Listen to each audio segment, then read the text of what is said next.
Hey, we're now looking on the bottom half of page 8. So we've already gone over the half notes, whole notes, and quarter notes, the half rest, whole rest, and quarter rest.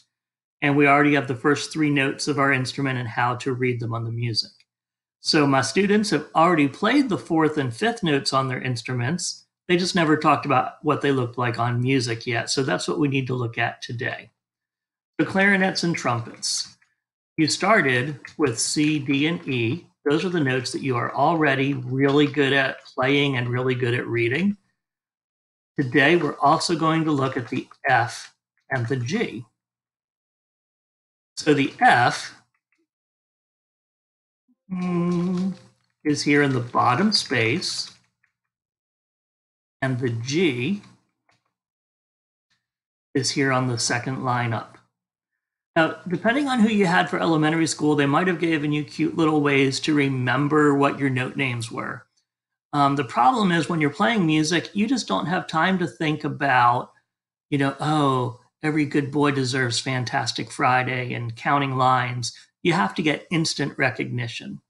So I just want you to memorize that this one's an F and this one is a G. Speaking of memorizing, writing the letter names in your music is not memorizing. When you write the letter names in your music, it actually makes you less likely to remember. Okay, flutes, trombones. Started learning the B flat, C, and D here and how to read the written music. And then you already know how to play the E flat and the F. But here we have the E flat. And here we have the F.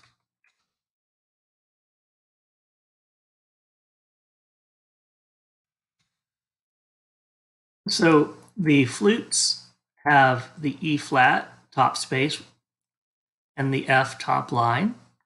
The trombones have the E flat third space up and the F the fourth line up. Trumpet F is bottom space, clarinet F is bottom space. Clarinet, trumpet, G is second line up, G is second line up. So as I look at this for clarinets and trumpets, it would be C, D, E, F, G. And for flutes and trombones, it would be B flat, C, D, E flat, F, just like that. So I want to talk about the flats for a moment. Clear out what was already there.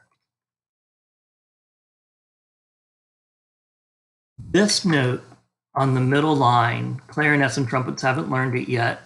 Trombones, you would think it's a D, but we're in treble clef, not bass clef. So trombones, it's not your D. For treble clef, that's a B. If you put a flat in front of it, it's a B flat. If you put a sharp in front of it, it's a B sharp. If you put a natural in front of it, it's a B natural. And if there's nothing there, it's just a B. Here we have bottom space, treble clef, that's an F. That would be an F flat, F sharp, F natural, and just F. And coming for a bass clef example, bass clef third space up is an E. Now it's an E flat. Now it's an E sharp. Now it's an E natural. So the letter name is based on where it is on the space or line. And then there's different versions of each letter name. And we'll learn a lot more about that when we get more advanced. All right, so that's the information you need to start working on the bottom of page 8. Good luck.